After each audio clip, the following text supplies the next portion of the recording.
టాలీవుడ్లో ఉన్న కాంట్రవర్సీల్లో పూనం కౌర్ ఎపిసోడ్ పెద్ద హాట్ టాపిక్.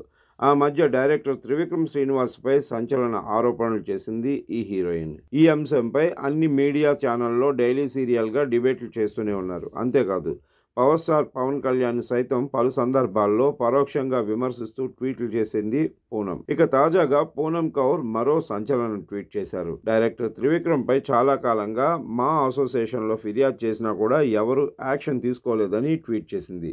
అంతేకాదు, త్రివిక్రమ్ తన జీవితాన్ని అన్ని విధాలుగా నాశనం చేశాడని, అలాంటి వ్యక్తిని ఇండస్ట్రీలో కొంతమంది పెద్దలు ఎంకరేజ్ చేస్తున్నారని పూనం ఆరోపించారు. ప్రస్తుతం పూనం చేసిన ఈ పోస్ట్ సోషల్ మీడియాలో వైరల్గా మారింది. మరోవైపు పూనం కౌర్ ట్వీట్పై మా అసోసియేషన్ స్పందించింది. మా కోశాధికారి శివబాలాజీ ఈ ఇష్యూపై క్లారిటీ ఇచ్చారు.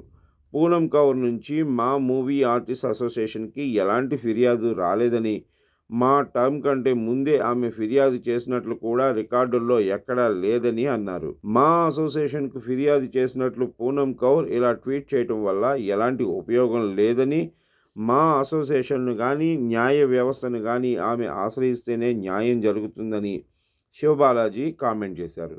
పూనం కౌర్ త్రివిక్రమ్పై విమర్శలు చేయటం ఇదేం కొత్త కాదు.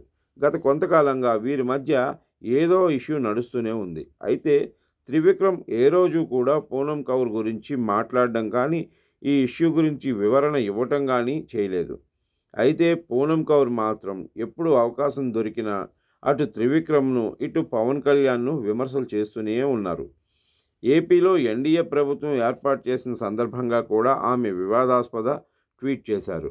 మోసం చేసి చీటర్గా గెలవటం కంటే విలువలు నిజాయితీ ఉన్న యోధుడిగా ఓడిపోవటమే మేలు అంటూ పూనం కౌర్ ట్వీట్ చేసింది. ఇక్కడ మాజీ సీఎం జగన్ని నిజాయితీ ఉన్న యోధుడిగా, పవన్ కళ్యాణ్ను చీటర్గా అభివర్ణిస్తూ ట్వీట్ చేసినట్లు క్లియర్గా అర్థమవుతుంది. ఇక తాజాగా త్రివిక్రమ్పై చేసిన పోస్టుపై నెటిజన్లు భిన్నంగా స్పందిస్తున్నారు. పూనం కౌర్కు సపోర్టుగా కొందరు మాట్లాడుతుండే త్రివిక్రమ్కు మద్దతుగా మరికొందరు కామెంట్లు పెడుతున్నారు.